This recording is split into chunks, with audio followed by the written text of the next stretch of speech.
So basically, obviously, I don't expect him to ask me, oh, well, what happened? And I don't expect him to want to know the full story. I get being uncomfortable doing that, but I 100% think that in these messages, I made it crystal fucking clear that what he put me through was not okay. It was not normal, and it was an abusive relationship. I just think I made that clear. And no, we were not best friends. No, I wouldn't even consider us close, but we were acquaintances, and he knew me more than he knew Evan. He met Evan through me. I've known James. Like, at the end of the day, he knows me more than he knows Evan. So it's like, with that information, with what I told you, it should have been okay, I understand, and move on. There should not be a second part to this. It should have ended right there, and then none of this shit would have happened. There wouldn't be a drama. There wouldn't be a fucking, like, this wouldn't be a fucking drama if it ended where it should have. And in my opinion, if you have good morals, it would have ended there. I know people in my life that I have, like, am acquaintances with, and they would not do that to me, and I would not do that to them. I would not do this to people that I've even collabed with once. I wouldn't do that to somebody. So in my opinion, it should have fucking ended there. And there should have been no communication between him and Evan past that point. But obviously that didn't happen. So a week after I send those text messages, me and Evan are broken up, obviously, but we were not on no communication yet. And so this was, I literally, the day before I go live and say that I was in an abusive relationship, this was the day before I officially made it no contact and realized, holy shit, what, like, I wake up, basically. So me and Evan have our final call. And this is when Evan says to me, if you tell people what I did to you, that means you never loved me. That's when he said all of that on the phone. It was our last ever conversation. But in the beginning of that phone call, while we're talking, he brings up me making a 30-part series. And I immediately am like, how the fuck do you know that? And he quote said a 30-part series. The only fucking person that I texted about making a 30-part series was James. James was the only person I told about making a quote 30-part series. Once again, I don't know how true this is. He was abusive. He was like literally, like we all know by now. But Evan told me that James had sent him screenshots of our messages warning Evan that I was going to make a 30-part series. Once again, don't know how true that is, but it makes fucking sense because on the phone, Evan literally said, so are you going to make that 30-part series about me? And in the text messages, once again, in the messages, I quite literally quote, tune in for the 30-part Who the Fuck Did I Marry series. Like, the fuck? So allegedly, apparently, from what I was told, is that right after sending those text messages telling James that we broke up, James went and DM'd him on Instagram, sent him those text messages to warn him, and then they started to create a friendship.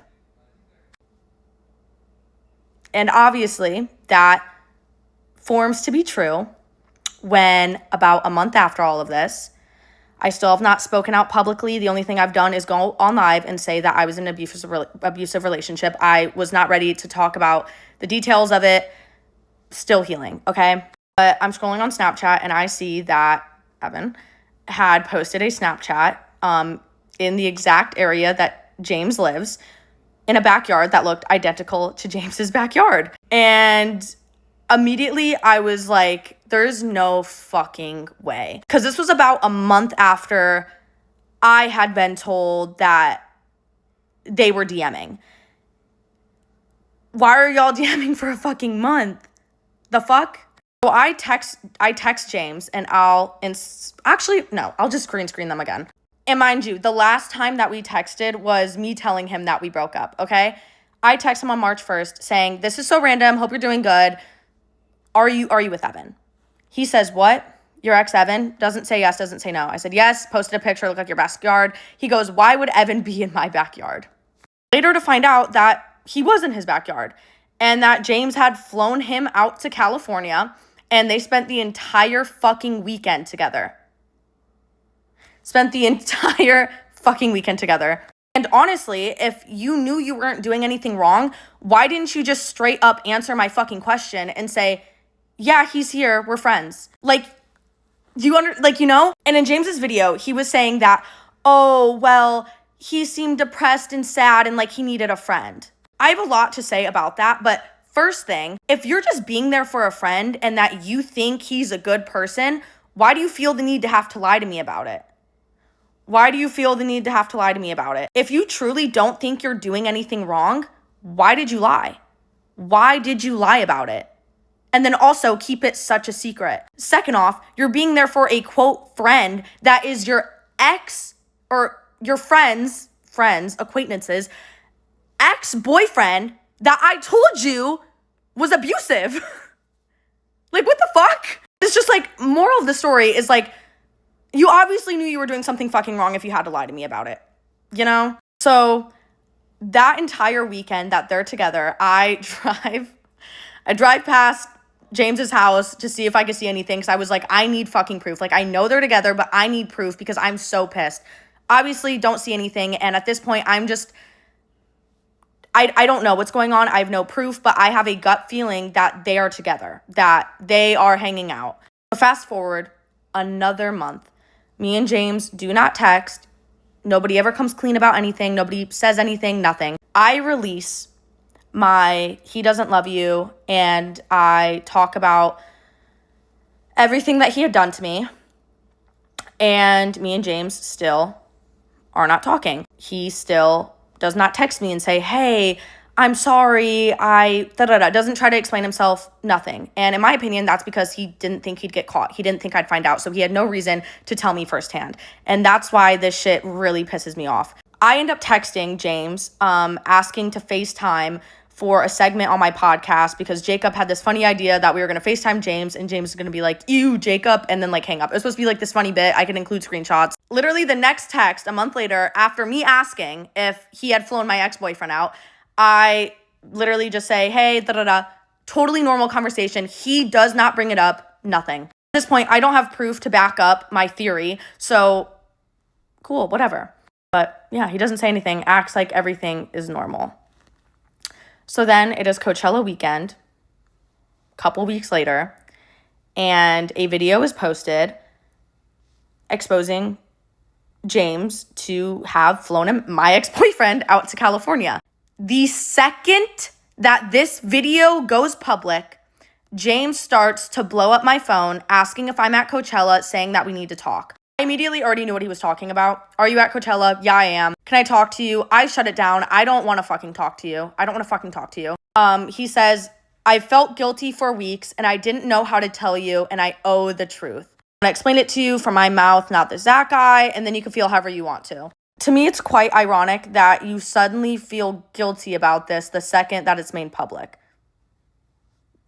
You know what I mean? Like, you suddenly feel guilty once, like, what do you mean? What do you mean? I text him, I've known for a while, but I saw the proof today. I'm just shocked. There's a ton to explain.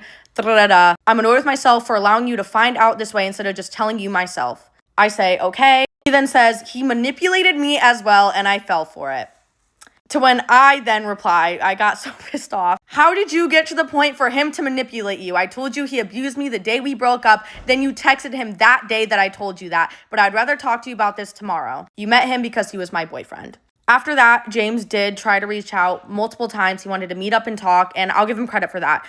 I can tell he feels guilty. He was blowing me up for days and days after that. Wrote me long paragraphs, just a lot of stuff. I personally decided not to respond. I decided not to meet up with him because, quite frankly, what the fuck do you have to say? And after waiting for him to come out with his response video, I'm honestly happy I didn't meet up with him to hear what he had to say because it clears up nothing for me. What happened, happened. You knew he was my abusive ex-boyfriend. I'm going to have to make a part fucking 3. Jesus fucking Christ. Once again, not on the payment program. I'm not doing this for money. I literally am not making a dime from this. Once again, just clocking the fucking T. I did not expect this to be 30 fucking minutes.